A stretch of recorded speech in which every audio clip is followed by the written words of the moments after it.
Hi, I'm Manisha, and this is Teach Your Kids. I've been a teacher for 20 years, and I'm also a tech entrepreneur. My focus is on helping families customize their children's education. If you've ever taken a look at your child's school, and there was like a little voice inside yourself that said, I can do this better myself. This podcast is here to show you that actually you can do it better yourself. As a teacher, I always felt like parents were so disempowered from taking an active role in their child's education. So if you get anything else out of this, I want you to know that intuition, that you're the best person to guide your child's education and that there are tools and resources to support you, is a true voice that you can follow. This podcast is also for parents who maybe don't feel like they can do it better themselves, but they're really frustrated with the quality of their family life, that they're burnt out, they're tired, that they're fighting with their kids. This podcast is here to show you that there's a better way. This new approach to childhood education that's really spreading throughout the world. It's an approach to education that's flexible, that has incredible learning outcomes for children, and leads to a better quality of family life. When I was 20, I moved to New York City to pursue a career in acting, and I needed a way to earn a living, so I started tutoring. My first gig was tutoring the SSAT, which is an entrance exam for 8th graders, and I also worked at an after-school program at a Title I school in Harlem. And my experience was pretty crazy. I started tutoring the SSAT, and then I just started adding on subjects. I tutored math, biology, science, and I was encountering just this incredible stress among students at my school. I had students who were throwing up during their tutoring sessions and parents who were crying because they were so scared about how their children were going to do on the SAT. Eventually, I left that program and I started doing more tutoring, and I became a certified substitute teacher for the New York City School Department, where I taught in the French bilingual schools and also just all over the place as a music teacher, science teacher, all grades, all levels. And what I saw everywhere was just a completely broken system. So this kind of voice started coming into my head saying, why is it this way?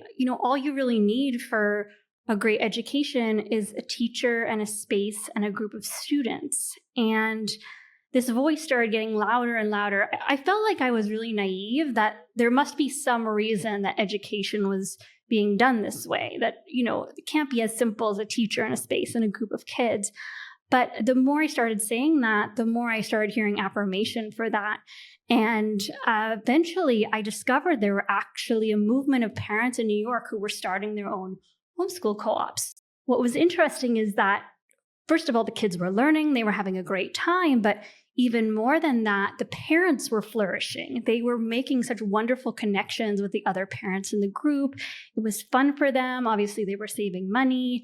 And as I started digging more and more into this movement of homeschool co-ops, where kids were going, 3 days a week and also homeschooling, that made me discover what was happening in homeschooling. And that was kind of where my real shift in consciousness about education happened. And I realized that this homogenous, inflexible education system where every child learned the same thing at the same time in the same way was absolutely the opposite of what education should be.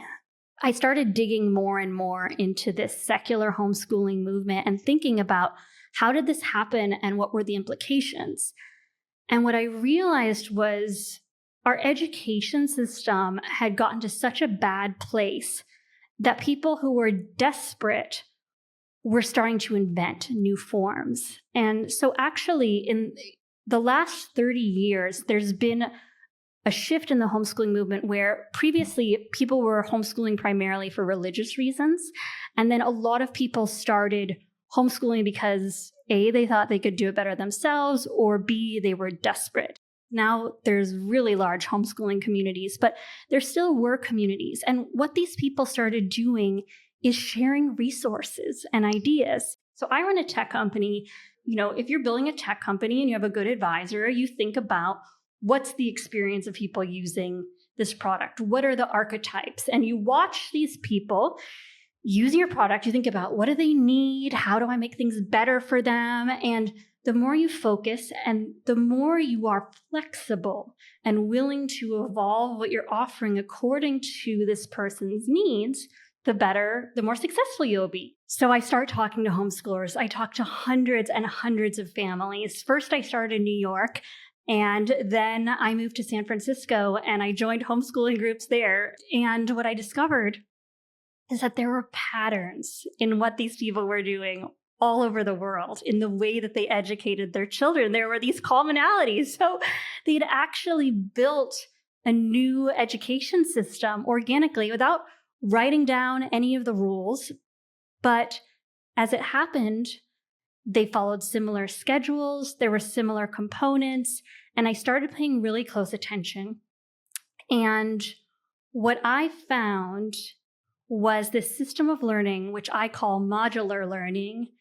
And I'm going to talk to you about what I observed and how this has come to be. So modular learning, as you might imagine, is a system composed of modules. So what is a module? A module might be a math curriculum. A module might be attending a homeschool co-op. There are these certain modules. And so the first thing that I discovered was that most people were only doing an hour or two of focused study a day. And this is what I call mastery hours. Mastery learning, if you haven't heard of it, it's a term that was coined by an educational professor of psychology at MIT, Benjamin Bloom. There's mastery learning and there's a one-on-one mastery learning, and that distinction is really important. So mastery learning in and of itself is studying something in a way that makes sense. The sequencing makes sense. So you learn one concept before you build onto the next. An example might be, if you want to learn how to know algebra, first you need to know 5 minus 2 equals 3. And it's more complex than that. But basically, before you move on to one concept, you master the one before. And that's different than experiential learning, where you're exposed to a lot of different things. So mastery learning makes a lot of sense when it comes to language arts and math. And one of the things you have to think about in homeschooling is that there's some things that are really easy to learn on your own. For example, if you go to France, you could probably learn how to speak French just being around people, especially if you're a child, by the way. The way that children absorb information is insane. That said, there are topics that are harder to learn through experience. And I think a key example would be math and reading. So there's been a lot of research about the science of reading. There are certainly kids who are early readers and essentially teach themselves to read. They're kind of figuring out the code, but they are decoding. And then most children need to be taught how to read through phonics. So some of the younger kids might have, starting around 5 or 6, 30 minutes of math, 30 minutes of reading. Some did online learning, some did nature-based learning. But it was, studying those 2 core subjects. And then the other and so what's really important about this is that these kids who are only studying 2 hours a day were performing 2 or 3 grade levels above their peers in public school. Because what's happening, and what Benjamin Bloom described, is so mastery learning, you're building on one concept before you go on to the next. So key thing, you have to choose a good curriculum. You can't just choose any curriculum. So you're choosing a well-designed curriculum that builds. You master this, you move on to that. It's like building a tower. And very important, children are learning at their own pace. So this is where the one-on-one part comes in. We think about helping with homework as kind of a crutch. Oh, the kid is struggling, so we're helping with homework. But if you just Google parent involvement in education, we're going to talk a lot about parent involvement in education, you'll see that kids whose parents help them with homework, or people in the community, they're involved, they have a mentor who helps them with homework, do just substantially better.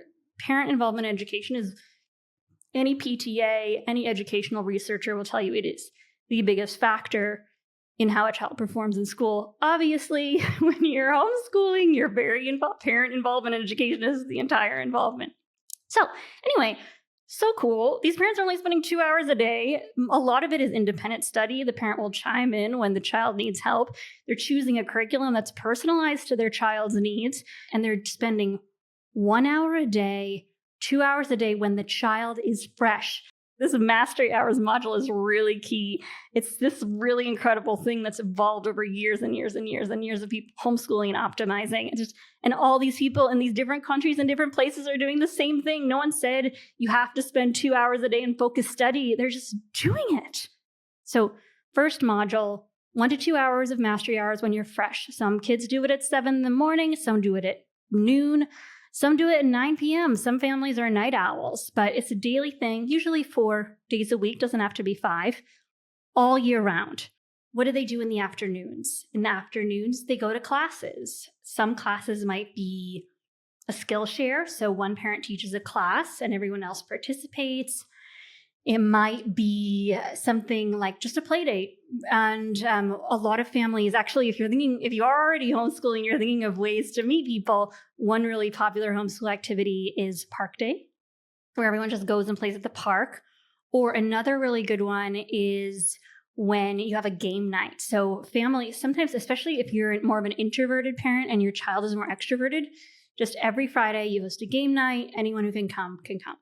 So first module, mastery hours. Second module, classes. Third module, co-op. So another thing that just organically emerged, nobody talked about it, was homeschool co-ops. Now people are calling them micro schools, learning pods, all kinds of fun names. 2 basic models. You rent a space, you get a teacher, everyone comes together and does classes. Another model would just be, it's kind of a center where classes are offered and you can go and hang out or take classes that are interesting for you. We probably will have a couple leaders of homeschool co-ops come on the show, which should be a lot of fun. So there's that. And then another thing that people, so you have one day a week or a half day a week or 2 days a week of your homeschool co-op. And it's time for group learning and parents get a break, which is fun. You know, it's so funny because a lot of people think I'm either going to go to school and get a break from my kid, or I'm going to homeschool and I'm never going to get a break from my kid. And what's cool is that in homeschooling, you can really decide when you want to spend time with your child and when you need some time for yourself. I remember I was in this conference in a church in Brooklyn and someone had invited Peter Gray to speak. I had never heard of him before. And he started talking about this idea of self-directed learning. And it was kind of like converting to a religion. I can't quite describe the experience, but he completely blew my mind. I mean, the idea was that children basically are programmed to learn biologically, and that what we're doing to try to teach them in school is just getting in the way of their natural process of learning, and that we should give time for children to be bored. We shouldn't push children to learn to read early. We should let them read in their given time. And he brought out some really radical ideas that some boys were not developmentally ready to read until they were 10. I mean, something that would just, can you imagine if your child is 10 and they don't know how to read? I mean, how scary that would be. But he just really taking a very bold state and saying that's okay and that it's better. And I remember really shocked because, so he was involved in a lot of places like Summerhill and other schools like that embrace this idea of real unschooling, just let your child learn what they want to learn and don't interfere, which I feel is a little bit too purist. And I'm a fan of kind of a mix of structure and self-directed learning and really having the environment be set up to support self-directed learning through tools and resources. But it really made me question a lot of the things I believed before. Even someone in the audience said, well, what if a kid just wants to play video games all day? And what Peter Gray said is, have you ever let them do that? And what he noticed is that what would happen is a lot of the children would end up just getting bored of their video game and going out to play. Now, I'm sure there are parents here who said, if I let my kid play video games all day, they would just do that all day long, nonstop. And I have seen that too, and some really unhealthy screen addiction. And in fact, so exciting, Nir Eyal, who is a homeschool dad and the author of Hooked, is going to come on the show and talk about screen time and addiction and how we can help cultivate a healthy balance with our children. And also, he's a big proponent of raising autodidacts, which is a great word. Autodidacts are self-directed learners. So this self-directed learning thing, for a while, I became one of these evangelists who said, just don't get in the way, let children learn whatever they want. And then I started kind of feeling like more of a hybrid approach was better. But I don't know, every child is different. Some are super self-directed, some are not. I do believe in tapping into that intrinsic motivation. And I think that, while I might not be someone who's just totally hands-off, I do believe in a non-coercive approach. But I think that for me, self-directed learning is more about seeing what might be blocking self-directed learning psychologically. Much in the same way, if we aren't growing in the way we want to grow, there's usually something blocking us from growing. And so as a teacher, I try to identify what those blocks might be. So a lot of the homeschooling kids have had a job. A lot of kids volunteer at the aquarium or the soup kitchen. And the other thing we see a lot, and this is actually part of Montessori education, is practical life. Doing chores around the house, contributing to the family. And so there's these modules that have emerged, these modular learners, they're thriving. The kids are learning so much. They're so happy. They have so many friends. And also the parents are happy. So let's think about the quality of family life. When I look around at a lot of the parents I know, what I see are people who are really tired and really burnt out. I see relationships that are in trouble and fighting.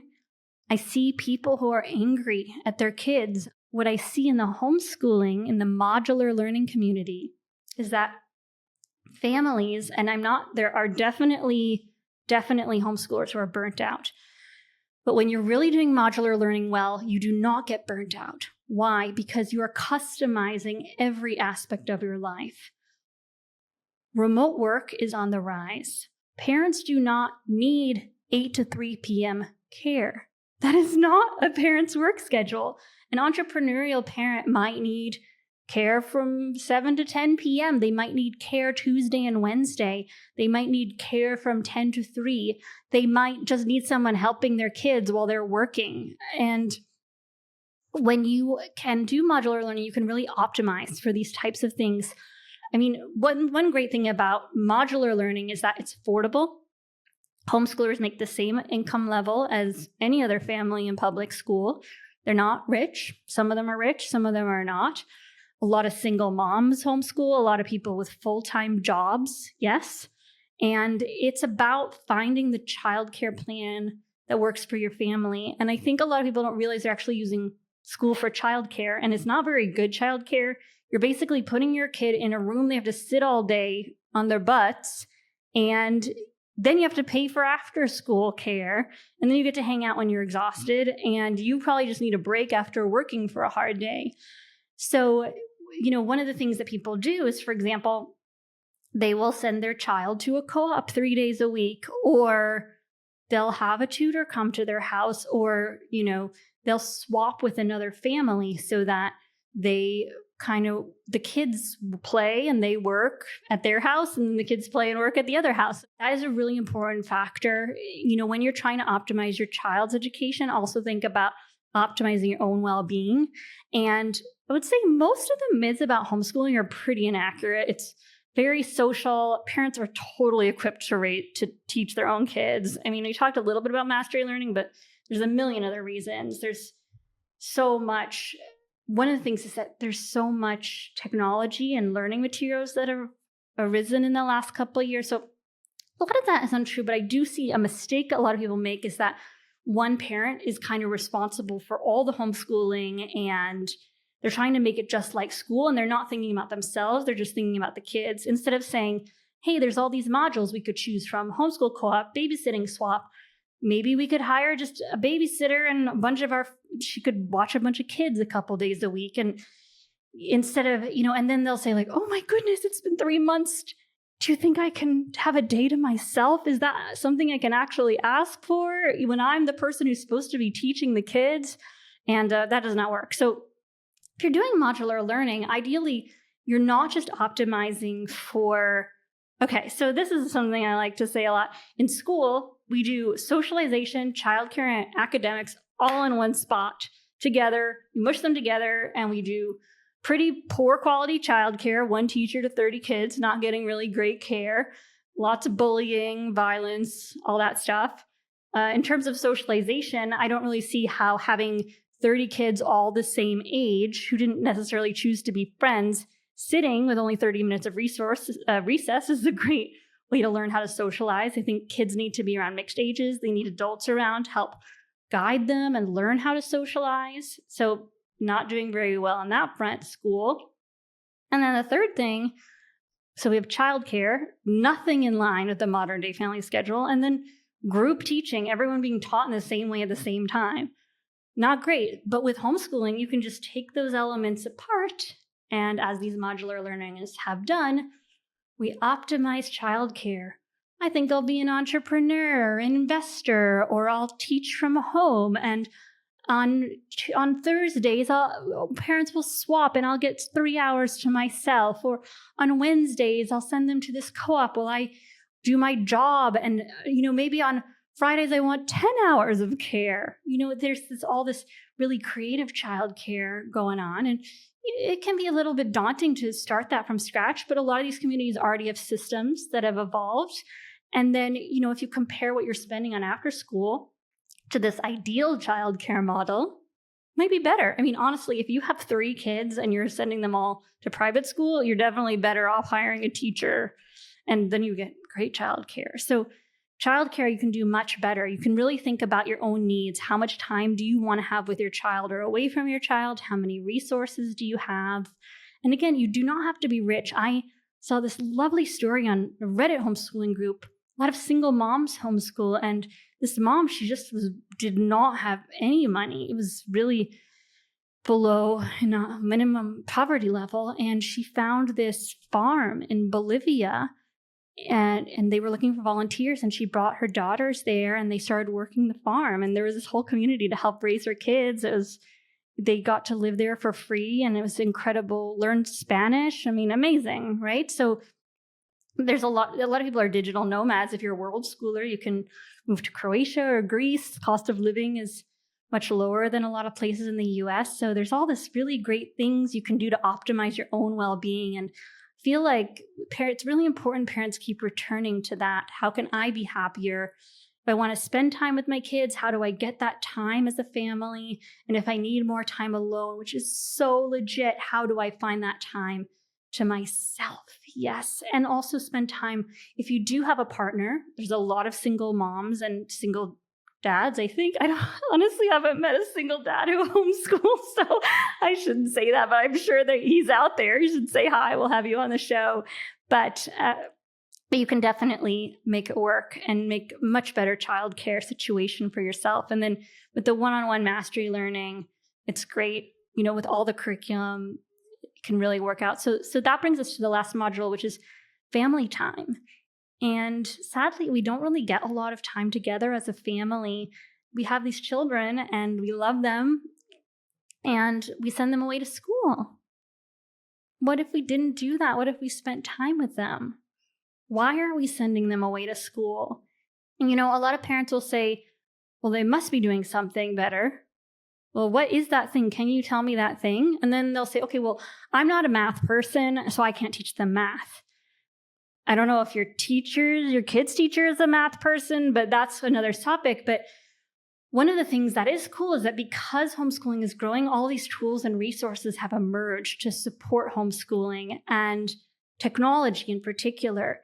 I'm not saying use adaptive learning apps to educate your child, but if, for example, your child is struggling with an algebra problem, the two of you can go on YouTube and you can figure that out together. And it's fantastic because you're modeling learning to your child. And what is a better thing to learn than how to learn? And if you show your child, wow, I'm confused by this. These are the tools I'm going to draw on. Maybe it's a book from the library. Maybe it's a YouTube video. Maybe it's just thinking, brainstorming together. These are the tools I'm going to use when I encounter a difficulty, to move past it and learn what I want to know. You can teach your kids. Just that is one thing, if anything, I want you to take away. Maybe you're someone who's already just gung-ho on homeschooling. You looked at school, you said, heck, I can do this better myself. I'm pulling my kids out of school, and you're good to go. You know you can teach your kids. Maybe you are somebody who is just really in that mindset of people at school must know what they're doing. I mean, I go to a nice private school, they must know what they're doing. And I will tell you, I taught at these nice private schools, and they are all preparing kids to get into elite universities. They're not preparing kids to be learners. They are stressful, they are coercive, and I mean, when I was tutoring kids on the Upper East Side, a lot of the kids were getting 4 hours of tutoring a night after going to these schools all day long, and they were just, parents were crying in the kitchen to me. I'm saying, just relax, just relax. It doesn't matter that much. And they were not getting they were getting an education when I was tutoring them, but they were not getting an education at school. And I'm sorry, but that is just what I witnessed. But then there's the socialization piece. Getting your kids in a diverse group of kids, different races, different ages, different thoughts. I mean, if you can, if you're a Democrat, try to have your kids make friends with some Republicans. I know, it's so scary. One of the things I'm kind of critical of, actually, is that a lot of people who do modular learning are very interested in secular education, not at all religious. And I also am passionate about secular education, even though I'm spiritual and I even go to church, but I think education should be secular. But a lot of people just like, I will not spend any time with a Christian homeschooler. I do not want to be part of those groups. And I think that's a mistake. I think that people need to be exposed to a diversity of thought and ideas and learn to be critical thinkers, but learn to talk to each other. Socialization is one of the biggest myths about homeschooling. Homeschoolers are very social. I've never seen such a social group. We're going to have a lot of homeschool families come on the show, and a lot of them are going to say, my kid is overbooked when it comes to socializing. And I don't know. I don't even know about kind of comparing school to homeschooling for socialization because it's so different. It's school, you meet people through your school. You don't really spend a lot of time having recess. You're exhausted at the end of the day. Homeschooling, there's all these cool eclectic groups. You can choose your friends. I know a girl who just meets all of her friends at the trampoline park. She spends 4 hours a day bouncing there. So they're really diverse and inclusive communities. And we talked about this network ecology where people of mixed ages are uniting around this shared value of education. So it's not cliquey. And then at school, people are not uniting around education as very large groups. And so it's cliquey and there's bullying.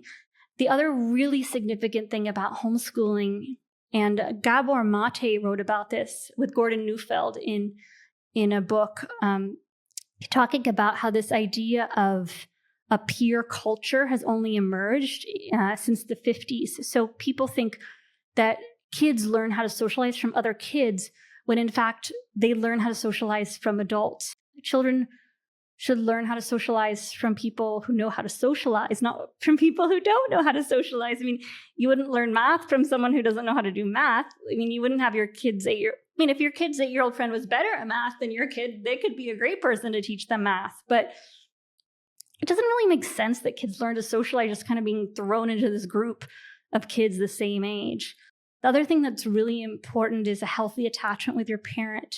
And when children have a healthy bond with their parent, they have that relationship to base their other relationships upon. They have a secure attachment. And from that secure attachment, they form secure attachment with others. Kids meet different adults. They meet different children throughout the day, throughout the week. They figure out what they like, what they dislike. They learn how to relate better.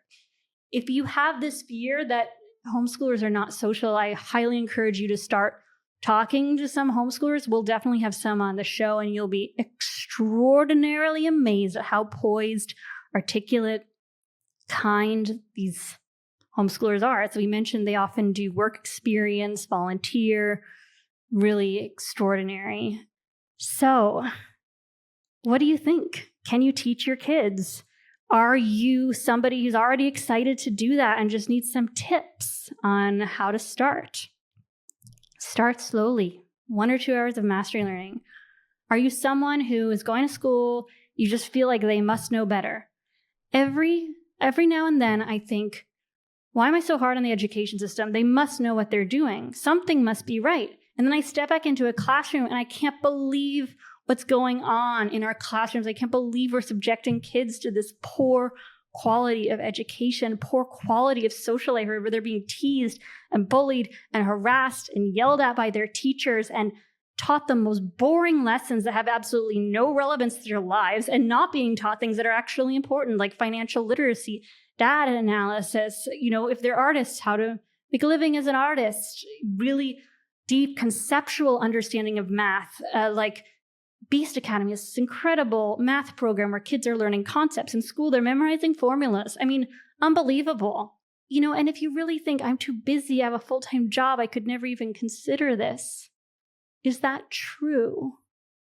And you can look around at these, homeschooling communities, how happy and relaxed. And do you want to feel happy and relaxed and at peace?